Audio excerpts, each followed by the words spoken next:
Episode 8, titled The Real Monsters, has concluded Series 1, and it did require some resolve at times, didn't it? My god, I think I went through 3 stages of grief as I watched the finale, and perhaps the series as a whole looking back. First came denial, like it's fine, it has to be building up to something, some big payoff. Any awkward dialogue and random plot detours are just clever setups, surely. This has to be going somewhere, right?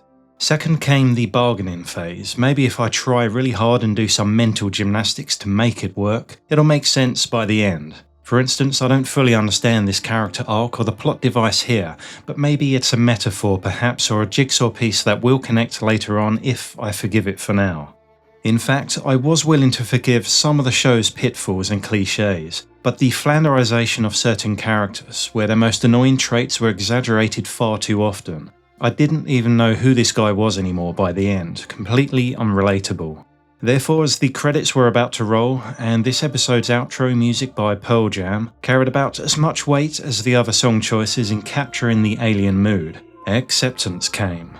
There was no twist, no hidden brilliance. I was left with a strange sensation of longing for something much more intellectually stimulating than what we received. And the sad realization that perhaps nobody in this industry seems to take this IP as seriously as the fans do. You may call me crazy, but I actually enjoyed a few parts of the episode's build-up. Even if there existed the usual tropes and areas of lackluster writing that Alien Earth has been very guilty of.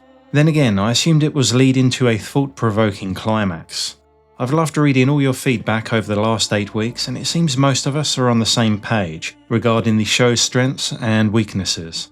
Truth be told, there were far too many cracks in the writing and naff moments in the show for me to give this an overall good score, which is a damn shame. However, let's all give ourselves a pat on the back, as I'm proud of you guys for slogging it through the weeks with me, because at times, it's not been an easy watch for the legacy Alien fans. So let's talk about the final episode and what it means for Series 2. Most of the xenomorph scenes in the final 47 minutes were predictable and sometimes outright painful to watch. No surprise there. The ending was a huge letdown, a real WTF moment, if I'm honest. I'll get to that. But I've come to expect certain repetitions by this point, and the final episode's descent into shallow mediocrity came as no surprise. I think what happened with me on this one was that I dialed down my expectations, stopped considering alien lore so much, and became a happy casual for most of the duration. It worked well enough. Some of the action scenes were very riveting, especially the Morrow and Kirsch clash that had been brewing for a while now. It was a very intense altercation that had a real sense of threat to it, probably because I genuinely wanted to see where both of their stories led. There were some interesting revelations, for instance that Atom is in fact a synthetic daddy, constructed by Boy K to protect him from his real father when he was just 6 years old. Personally, I remember building a spaceship with Lego when I was 6 and being quite proud of its hideous design. But maybe a few hundred years in the future you can purchase a build-your-own synth dad from Hamleys or Temu, who knows. Otherwise, I have no comprehension of how this supposed boy genius, who acted like a buffoon throughout the episode, was able to engineer such a complex creation at the tender age of 6. You've got to love that senseless yet highly convenient exposition, right? I did get the strong feeling that this series was, in some ways, an elaborate setup that will soon introduce the power and dominance of Weyland-Yutani as we head into Series 2. Alternatively, this could be my way of coping with the trauma of enduring the circus that is Prodigy for 8 weeks, as I try to imagine a substantial improvement in the portrayal of a wealthy corporation for Series 2. Certainly in the films, the impression was given that this corporate merger was the main player, and I wonder as we watch the Yutani VTOLs draw closer to Prodigy Island, which was an inspiring shot, if this would be the beginning of establishing this mighty corporate empire, that may be a much larger focus for the show moving forward. I hope so. I'm trying not to make predictions about Weyland-Yutani in relation to the existing canon, mainly because the year this show takes place has not been officially confirmed within the story, as far as I know. Correct me if I'm wrong on that, but also remember that Hawley is doing his own thing, right? I won't be doing a scene-by-scene analysis for this one, as it's not really worth the effort. Therefore, I'd rather just express my thoughts on parts of the episode that feel relevant. Something that strongly occurred to me as it really stood out at the start, more so than other moments with the central villain, is the sheer amount of overexposure it's subjected to and the insistence of having it always move on all fours. This isn't a new problem, and there are some CG shots where it looks fine because it's brief and far away. The issue here is twofold. When you have this much natural lighting, you're always going to be asking for trouble, most notably the elimination of the monster's mystique.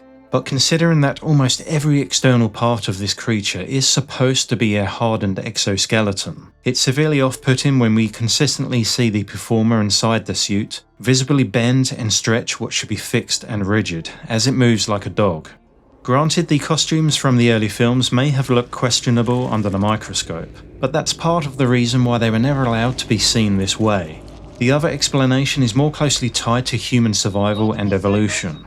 We've always been heavily reliant on vision compared to our other senses, and what darkness does is strip us of vital information.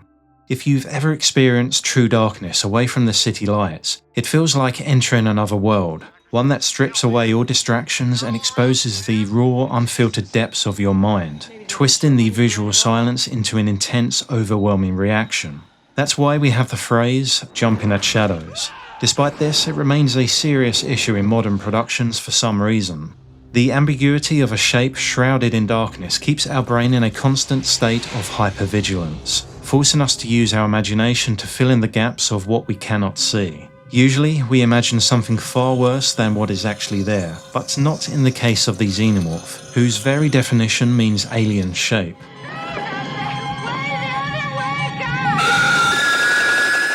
Thanks to Alien Earth and some other recent productions, the irony now is that because we know the xenomorphs so intimately, it is now vastly less scary than the shadows it once called home. Aside from the obvious psychological explanation of what makes monsters scary in film or TV, with this particular alien a big part of its allure or repulsion for others was the familiarity of its humanoid form. Whenever it was in a bipedal stance, standing up, this was when it creeped me out the most. It's hard to articulate why, but perhaps it's because the closer something is to appearing human, without, or in this case being so far from human, the brain naturally recoils with horror as it attempts to identify the cause of fear beyond the recognizable.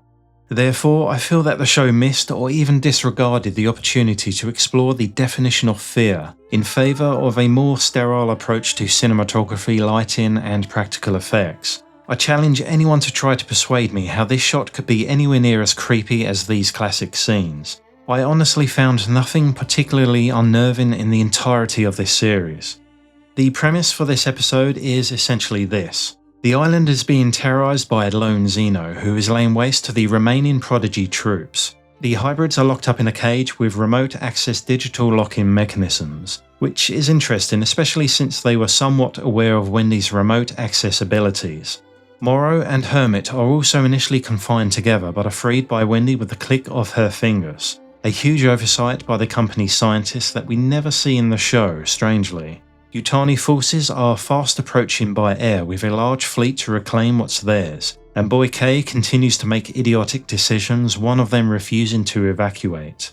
What did appeal to me was how quickly things escalated once the prisoners broke free, as it was the last episode and we needed things to escalate. We had a fantastic fight scene between Morrow and Kirsch where I'd honestly assumed Kirsch would have overpowered him quicker being fully synthetic. Perhaps there is more cybernetics to Morrow than just his arm. In any case, the consequences of the bullet deflection was a nice payoff, as it was about time we got to see what this species is capable of. I think it's safe to say that D. Plumbercare is definitely more fauna than flora, as we watch it almost glide along the ceiling and walls in what was a mildly decent exhibition of horror, for the show standards that is. I also kind of enjoyed learning how it traps and kills its victims, even if, again, this sequence could have been executed better. What I am struggling to get my head around is why are all of these pulse rifles loaded with rubber bullets? Unless it's humans being targeted, of course, who are all made out of jelly in the show and become lacerated to the point where limbs fly off just with the flick of a tail. The two soldiers had ample opportunity to waste Plumbercare, but instead, they were both killed simultaneously by her random firing. Strangely, the Xenos are never affected by pulse rifle either, and the only visual confirmation we've had of bullet contact was in this early scene where we see the projectile bounce off its head. Now, I understand that the exoskeleton is dense and can deflect light rounds, as seen in Aliens. That being said, this is the wrong approach to making the alien scarier. All it does is remove logic and apply plot armor, informing us of how every encounter with this creature will play out. And every sequence with the Xeno was pretty much copy and paste. We hear the roar of the pulse rifles, yet the aliens remain unaffected. It's also worth remembering that Wendy was able to slice up a Xeno with a paper cutting blade in episode 2, but a pulse rifle that is known to shred xenomorphs? I guess not anymore. One of the show's strengths was the direction it appeared to be going with T. Ocellus, and the implications of what knowledge might be uncovered if Boy Genius could find a suitable human host to facilitate direct communication with the alien. In fact, this became a minor obsession with me. With much of the remaining story crumbling from a weak foundation, I found myself desperate to learn what this odd creature had lived through and what it could teach us, if it was even capable of speaking through someone. The problem is that as soon as we learn who it is that has been chosen for the sacrifice, it felt like all bets were off. The setup for Hermit being tricked into the room and the slow reveal of the open specimen container was far too obvious and established for me to believe that they were going to kill him off. Especially as he is a main character whose story arc is far from finished. However, you've got to give the small guy some credit, as he did try his best. For an organism that is around 60% covered in a sensitive membrane, it did well to survive the kinetic impact of Wendy's attacks, which equate to the strength of several men, remember? Therefore, I'm not sure why she was overpowered by Atom at the start of the fight, who is an inferior model created by Boy K when he was just 6 years old. But all of this is irrelevant now, as Wendy is able to control all systems remotely and essentially becomes a walking, talking mother, as they now take control of the island. In any case, as T. Ocellus scurries away, defeated, all is not lost, as it does later find the lifeless body of Arthur on the beach of an island that seems to be getting smaller with each episode. As much as it pains me to say that we didn't get the conclusion I was hoping for, at least this could serve as some incentive to watch Series 2. How did it reanimate a corpse with catastrophic organ ruptures? And will it now be Yutani that converses with this cosmic intelligence? This might be the best reason I have for continuing the show, if I'm honest. Well, that and to learn more about Yutani's relationship with the perfect organism, and whether they had prior knowledge of its existence. Although, as exciting a revelation as that could be, I fear Hawley has other plans than to concern himself with the lore. A lot of stuff happened in this short final episode involving each of the show's main characters, but I won't be analysing all of their scenes because unfortunately, if you watched it all the way through to the end, then you would have learned that for all the show's promises and teasing of meaningful depth and interesting character arc revelations to come, nothing of the sort happened. The episode ends with the flattest and most underwhelming conclusion to a series in recent memory. Maybe you think I'm being too harsh, but let's start with Kirsch. Every episode was all about nuance with him. You never knew his thoughts or the intentions behind his actions, and sometimes his bizarre choices he would make amidst the slow unravelling of chaos which all seemed to undermine the needs of his superior.